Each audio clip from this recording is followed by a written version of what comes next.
주님께서 여러분과 함께 마테오가 전한 거룩한 복음입니다. 주님 영광 받으소서. 그때 예수님께서 길을 가시다가 마테오라는 사람이 퇴관에 앉아 있는 것을 보시고 말씀하셨다. 나를 따라라. 그러자 마테오는 일어나 그분을 따랐다. 예수님께서 집에서 식탁에 앉게 되셨는데 마침 많은 세리와 죄인도 와서 예수님과 그분의 제자들과 자리를 함께 하였다. 그것을 본 바리사이들이 그분의 제자들에게 말하였다. 당신네 스승은 어째서 세리와 죄인들과 함께 음식을 먹는 것이요? 예수님께서 이 말을 들으시고 그들에게 말씀하셨다. 튼튼한 이들에게는 의사가 필요하지 않으나 병든 이들에게는 필요하다. 너희는 가서 내가 바라는 것은 희생 제물이 아니라 자비다 하신 말씀이 무슨 뜻인지 배워라. 사실 나는 의인이 아니라 죄인을 부르러 왔다. 주님의 말씀입니다.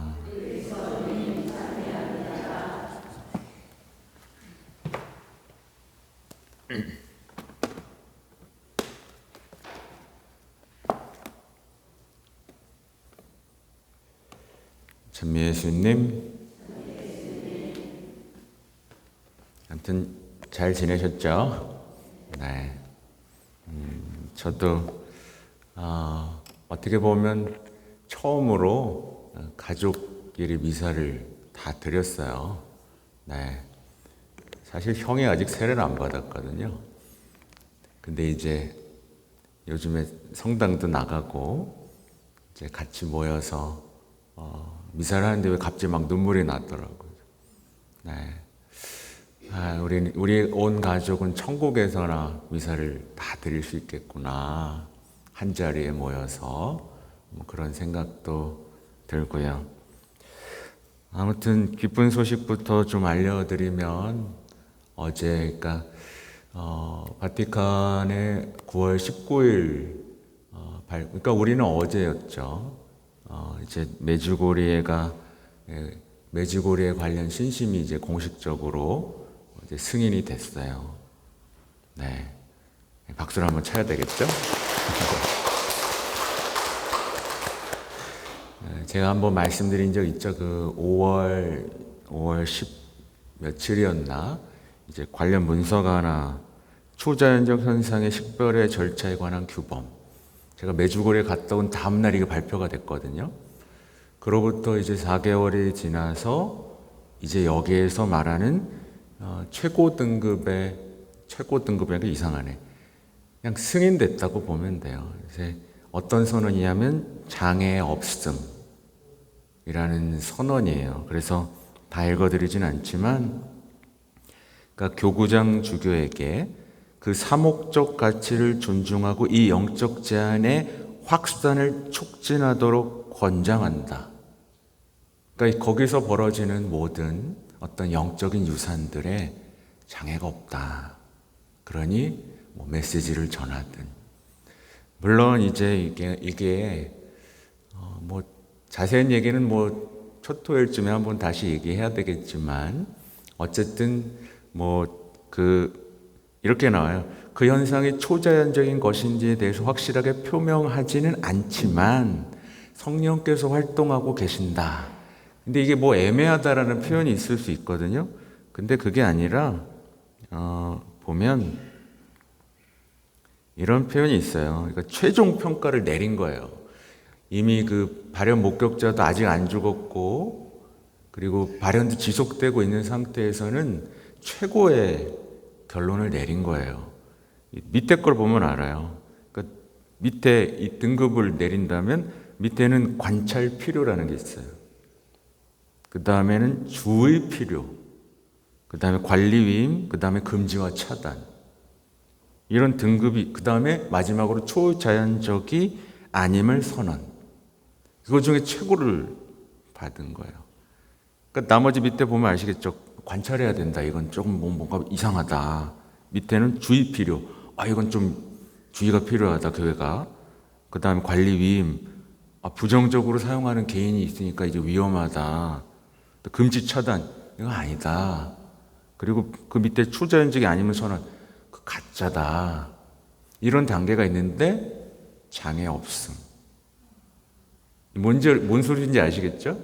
그러니까 이제 그 메시지를 공식적으로 나눠도 되고, 아무튼 다만 밑에 아무튼 주의점은 있지만 이제 공식적으로 지금 상태에서는 최고의 결론에 이르렀다라고 보면 됩니다. 네, 기쁘죠? 기쁜 소식이고요. 아무튼 오늘 강론을 써왔는데, 오늘 마테오복음은 이제 신학적으로 접근을 하면, 신학적 얘기 나오니까 또 그 화나는 게 하나 생각나네. 주교회에서 레지오 마리의 선서문에 대한 무슨 책을 하나 냈는데, 전 좀 어이가 없어. 내용을 아직 보지는 않았지만 왜 아직도 논쟁을 하고 있냐고, 선서문에 대해서. 레지오 마리아가 이토록 성장하고 많은 열매를 냈으면, 그죠? 거기에 대한 다른 것들을 해야 되는데 아직도 70년째 논쟁을 하고 있다는 게 말이 돼요? 메주고레랑 너무 비교되죠, 그죠? 메주고레 무슨 신학적 검증을 하고 있어요? 아니요. 거기에 있는 영적 보화들을 확산시키라고 얘기하고 있잖아요. 그러니까 한국교회는 이 대중신심에 대한 이해도가 너무 떨어지는 것 같아요. 그래서 잘하고 있는 게 있잖아요. 분명히 못하고 있는 것도 있지만 거기에 또 신학적 논쟁에 대해서 얘기하고 있다는 것 자체가 너무 한마디로 저는 한심하다 라고 생각이 들어요. 레지오를 욕하는 게 아니라 사목자들의 어떤 신학적인 고지식하고 완고한 태도가 참 아직도 이러는구나, 그런 생각이 들었어요. 그러니까 제가 이 얘기를 왜 하냐면, 이제 마테오 복음을 성서 신학적으로 지금 이렇게 막 읽으면 뭐가 안 돼요. 근데 오늘의 이야기가 얼마나 아름다운 얘기인지 여러분 기억해 보세요. 마테오가 예수님을 만난 첫 그 만남에 대한 그 아름다운 기억이에요. 마테오는 세관장이었단 말이에요. 나쁜 놈 소리 듣고 민족의 반역자이자 배신자라고 낙인 찍힌 사람이었는데, 그 마테오에게 예수님이 다가오시잖아요. 여러분 상상을 해보세요. 이 복음을 마테오가 앉아있는데 예수님이 다가오시는 거예요. 쳐다보시는 거예요. 나를 따라라. 벌떡 일어나는 거예요. 자기도 뭐에 홀렸는지 모르는 그 매력에 자리를 박차고 일어나는 거예요. 얼마나 아름다운 기억이에요. 그죠? 그리고 자기가 세리였다는 걸 감추지도 않아. 나 이런 놈이었어요. 나 이런 놈이었는데 예수님이라는 분은 정말 알 수 없어요.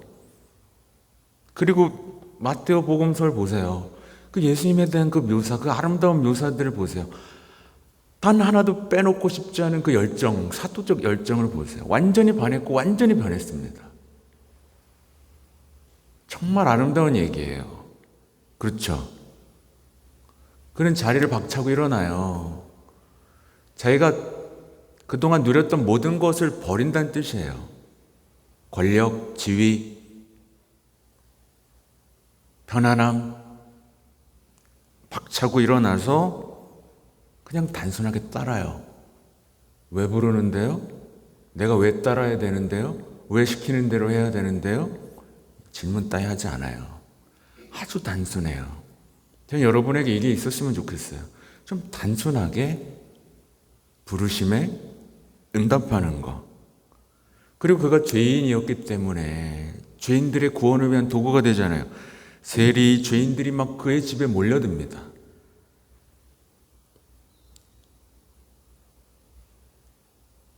축제가 벌어지는 거죠. 아, 우리도 용서받을 수 있구나. 우리도 다시 시작할 수 있구나. 이렇게 멋진 부르심이라는 게 있구나 해서 사람들이 다 막 바뀌잖아요. 그죠? 근데 여기서 딴지 거는 사람이 생기죠. 당신네 스승은 어째서 세리와 죄인들과 함께 음식을 먹는 것이요. 미치고 환장하겠죠? 이런 사람들의 마음에 닮아 있는가? 아니면 이미 예수님을 만난 그 아름다운 만남을 기억하는 사람으로 우리가 신앙생활하고 있는가? 이 부분이 정말 우리에게 중요한 전환점이에요. 여러분은 기억해요? 여러분에게는 예수님을 정말 내 온 삶으로 따르고 응답해야 되겠다는 그 순간들과 그 기억들을 가지고 지금 따르고 있어요? 네? 혹시 앉아 있는 거 아니에요? 아, 난 이건 포기 못해. 안 일어날 거야, 난 이렇게. 이런 사람이 있으면 정말 불행한 거죠, 그죠? 네. 그래서 오늘 준비한 내용이 또 부르심에 대한 내용이에요. 그래서 오늘 일독서 보세요. 여러분이 받은 부르심에 합당하게 살아가십시오. 네. 여러분의 부르심을 아나요, 모르나요? 부르심에 응답하고 있나요? 안 하고 있나요? 되는 대로 사나요? 되는 대로 그냥 바쁘게? 잘 보셔야 돼요. 나에게는, 내 인생에는 부르심이 있는지, 거기에 대한 응답이 있는지, 그냥 나왔다 들어갔다만 하는지. 아주 중요한 얘기죠. 겸손과 온유를 다하고 인내심을 가지고 사랑으로 서로 참아주며 성령께서 평화의 끈으로 이루어 주신 일치를 보존하도록 애쓰십시오. 에베소서 4장 1에서 3절 내용이에요. 근데 많은 이들이 이제 부르심하고 상관없는 신앙생활을 하죠. 내 멋대로 신앙생활을 한다는 얘기예요. 자유를 찾아서. 그래서 반대로 행동합니다. 겸손과 온유를 다하는 게 아니라 교만과 분노를 다해요. 참는 일 없이 늘 서두르고 사랑 없는 부패한 삶을 살고, 일치를 보존하는 게 아니라 뭐예요? 불평, 험담을 늘어놓으면서 분열을 일으키는 그 심판하는 삶에 매이게 되죠.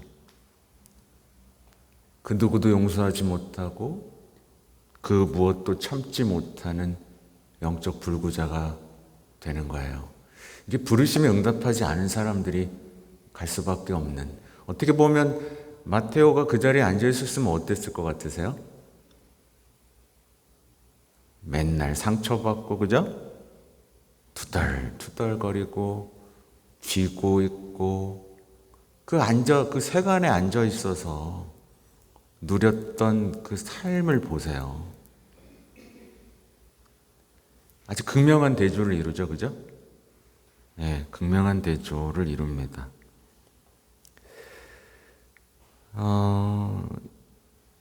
어제 강론에서 제가 쓴 건데, 요즘에 신앙인들에게 문제가 뭐냐면 믿음, 희망, 사랑 이런 얘기에 막 반응하면서, 내 마음이 반응하면서 심장이 두근두근 거리면서 삶을 바꾸지 못해요. 고장났어. 뭐에만 반응해요? 뭐 분노, 험담에는 막 반응하는데, 믿음, 희망, 사랑 얘기를 했을 때 이렇게 반응해야 정상적인 건강한 신앙인인데 이게 반응이 안 되는 신앙인들이 꽤 많다. 아무튼 이게 이제 이어서 어디로 이어지냐면, 부르심이라는 것 곧 사도적 열정, 선교 열정으로의 전환을 의미해요. 그래서 화답송이 뭐예요? 그 소리 온 누리에 퍼져나가네. 그러니까 우리의 삶으로 복음이 퍼져나가는, 마테오 복음사가의 열정처럼 복음을 쓰지 못하지만 내 삶으로 복음을 쓰고 그 매력으로 온 세상에 주님의 소식을 퍼뜨려 나가는 그 삶, 참 아름답잖아요. 그래서 오늘 보면 어떤 이들은 사도로, 어떤 이들은 예언자로, 복음 선포자로 다 부르심을 받았죠. 왜 부르심을 받았죠? 써 있어요. 그리스도의 몸을 성장시키는 일을 하도록. 공동체가 그리스도의 몸으로 성장하도록 하는 거였어요. 그래서 여기서 이제 조금 더 생각해 보면 많은 본당이 지금 병들어 있어요. 우리 본당이 좀 건강한 것 같아요. 여러분이 있어서. 응답해 주신 여러분이 있어서 전 어떤 본당보다 건강하다고 생각합니다. 네.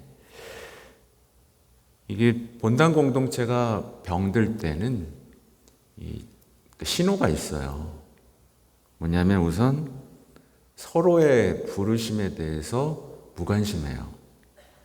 자신의 부르심에 대해서도 잘 모르고 서로가 어떤 부르심을 받았는가를 관찰해주고 성장시키는 일을 하지 않아요.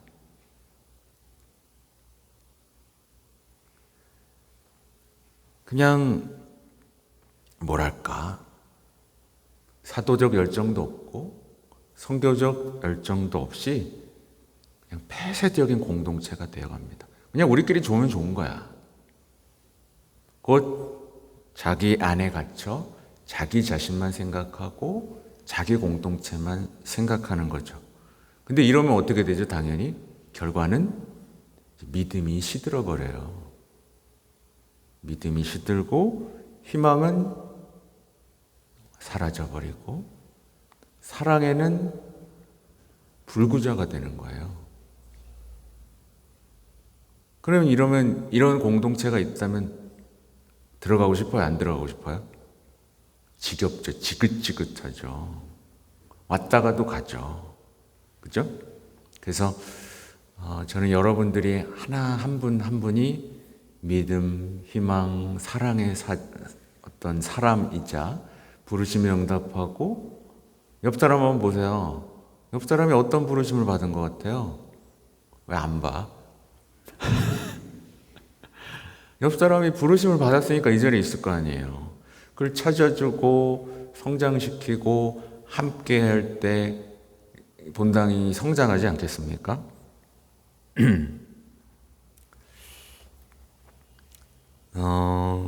그래서 본당은요, 서로를 마테오처럼, 그러니까 예수님이 마테오를 본 것처럼 좀 서로를 봤으면 좋겠어요. 그러니까 마테오를 어떻게 봐요? 있는 그대로 보죠. 꼬리표 안 붙이죠. 꼬리표 안 붙이고 그냥 예수님은 있는 그대로 보고 부르신단 말이에요. 어쨌든 본당은요, 예외가 없습니다.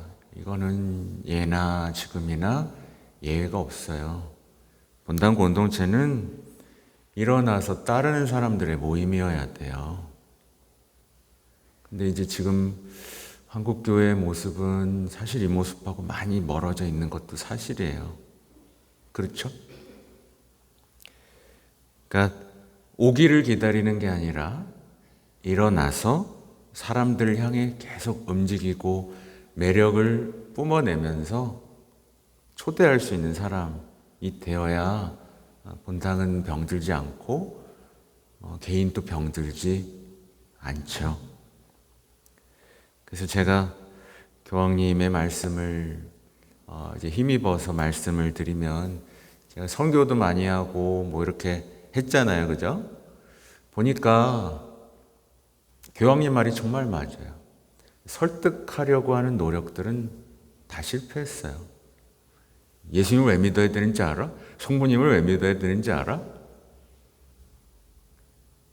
이건 그냥 논쟁을 일으킬 뿐이에요. 물론 때때로는 이제 함께 모여있는 이들을 위해서는 필요해요.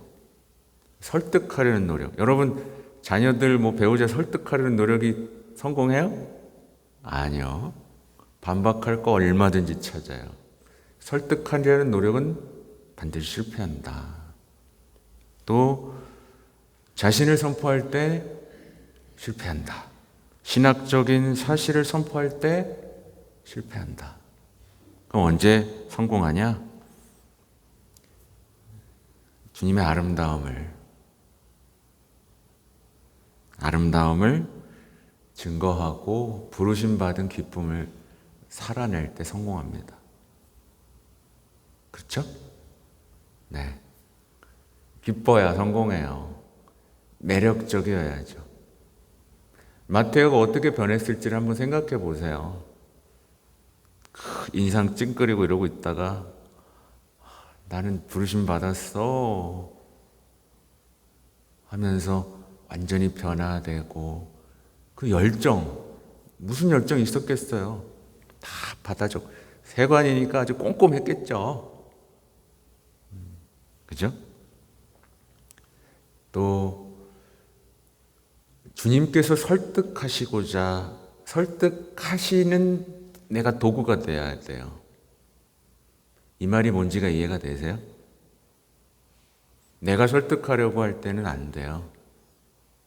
근데 내가 주님이 설득하시는 작은 도구가 된다면 돼요. 네.